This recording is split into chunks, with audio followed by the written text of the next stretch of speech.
যেটা শেয়ার করা সেটা হচ্ছে পাইন ফরেস্ট। কোলাঘামের সবচেয়ে সুন্দর জিনিস হচ্ছে এই পাইন ফরেস্ট। এটা দেখো সাধারণত একটা ভুতুরে ব্যাপার বা একটা অ্যাডভেঞ্চারাস ব্যাপার, মানে যেটা শেয়ার না করলে হয় না। সাংঘাতিক ভিউ, তোমাদের বলতে পারবো না, পুরো মেঘের বুকে পাইন ফরেস্ট।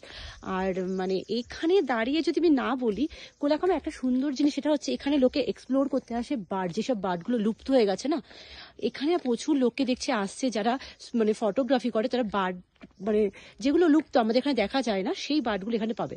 অনেক বার্ডকে দেখলাম। আর সাউন্ড শোনো, পাখির আওয়াজ তো অবশ্যই শুনতে পাবে। একটু দাঁড়াও, আমি কথা কম বলি।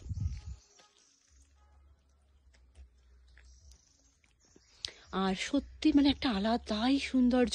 পাইন ফরেস্ট আমি এর আগে অনেক জায়গায় দেখেছি, বাট এটা সত্যি আলাদা লাগছে।